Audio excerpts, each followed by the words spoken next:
I'll put those Mexican hats in there that are struggling. Oh, go ahead. I don't think they're dead. I think they'll come back to life. You're going to put them in here? Yeah.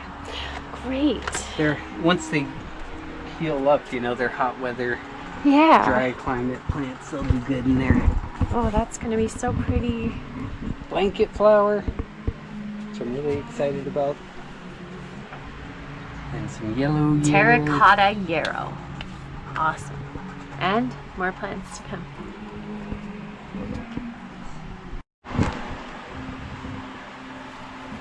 All right.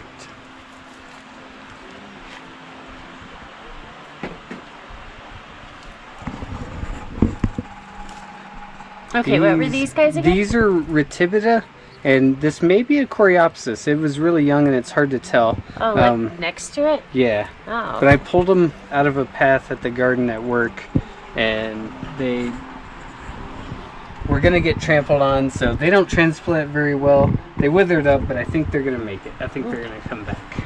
They just might. They just might.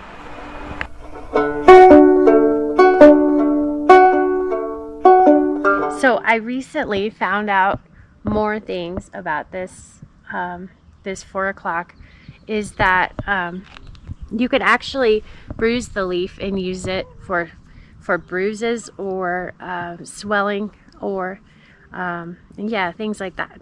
So I didn't know that before, but I wouldn't eat it because when you bruise it up, it has a smell of something you wouldn't want to eat. So, and I don't think it's edible, but you can bruise it up and put it on a bruise. Another thing I want to tell you about the 4 o'clock plant is that one day, so let me tell you a little story about it. We didn't know what it was, and it was coming up all over our garden, and Rico really liked it, and I didn't really like it so much because I didn't know what it was for, and it just seemed kind of random. But he really loved it, and he said he thought it was a nightshade, and I said, I don't think it's a nightshade. Well, turns out he was right. It is a nightshade. But something very interesting is that we've been finding tomato hornworms on the 4 o'clock, and I feel like it's keeping them away from the tomatoes. So something very interesting is if you have those wild 4 o'clock in your garden, you can have the hornworms will go there supposedly instead of on your tomato plants, which is great. But another thing about the hornworm is that it turns into a very beautiful hummingbird moth. And I don't know if you've ever seen one, but it's like you think you're looking at a hummingbird, but you look closely and it's really a moth. So it's very beautiful creature, and it's a important pollinator. So we want to keep those plants, we want to keep those insects alive, and we want them in our garden.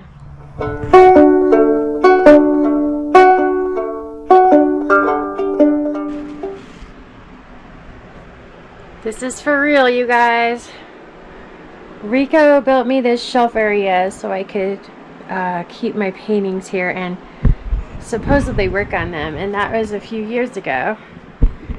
And as you can see, it's turned into just a pile of stuff that I didn't know where to put anything else. And so these paintings are here, but they're all kind of jammed together, and I'm afraid that I'm letting them get destroyed. So I'm gonna see if I can work on this and get it back into use again.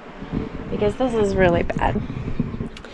And yeah, there are a lot of paintings here, and I think most of them are finished, and they need to go somewhere. They need to be somewhere. They can't just be in the garage. They need to go be on display somewhere.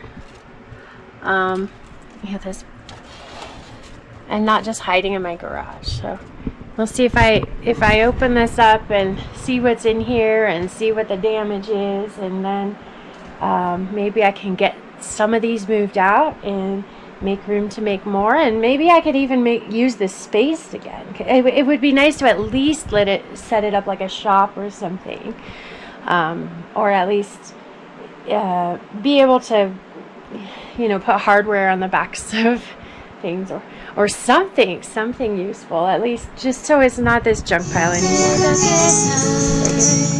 Silver lining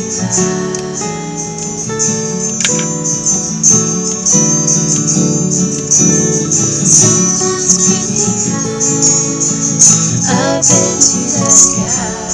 Some clouds bring me low, but no matter where I go.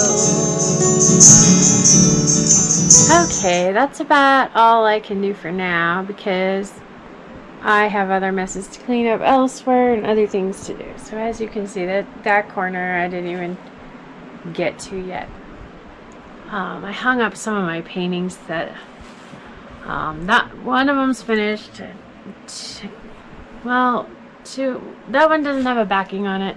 That one's finished, and I didn't want it to get crunched, because down here is just everything jammed together, and I need to go through that and make sure nothing's getting destroyed down there. But yeah, these ones are just waiting to be finished off. That one too. Here's a bunch of finished ones I did last year that wrapped up. These are paintings we had hanging in our house, and we moved them, but I just kind of want it to look nice over here. So yeah, what I would like to do is just set this up as a space that can be worked at, or maybe even display a few things. I might even put some pottery out there or something. I don't know. We'll see.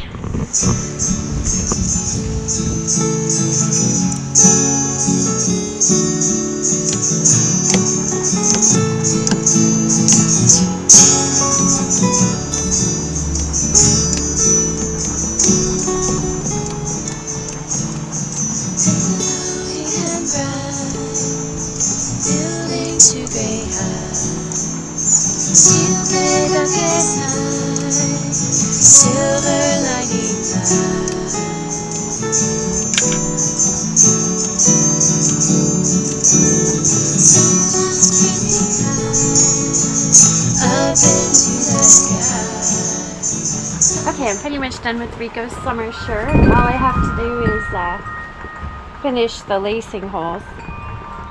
Hopefully it'll be finished in time for summer to not be over, since summer's half over. So hopefully he'll get some more out of that.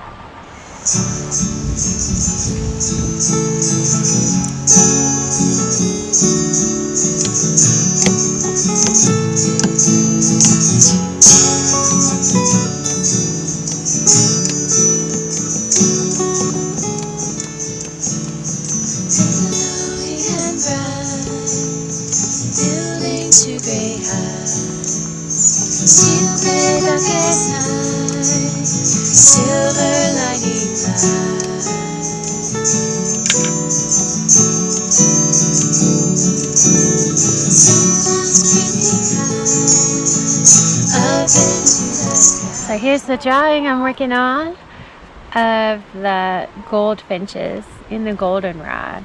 So here's the goldenrod. Yeah, so I'm going in and filling in the goldenrod behind them. Yeah, so the other day I got on my bike again for the first time, and a whole bunch of goldfinches were flying across the street and over my head, and they were so sweet. So I want to put them in a painting, or in a drawing, and maybe a painting too. I've been seeing a lot of patterns in nature, and I want to try to capture those things. Like there's a painting I want to do. I want to do a large painting of like buffaloes, a field of buffalo, and then because one time we were out driving and there were these cliffs and bluffs that looked like the shape of buffalo, and then above them were clouds that looked like they were in the shape of buffalo. So that was a really cool idea. So I want to do that too. So every time I think I'm going to get out the canvas and start on a big painting, something happens and I end up doing something else. But I might just start with these drawings and practice drawing these animals and things that way first. And so yeah, anyway, so I'm doing the goldfinches, and then maybe I will do a drawing of buffalo to get the idea before I bust out the big giant canvas. So anyway, I think that's all for this video. I'll see you guys next time. No matter where I go,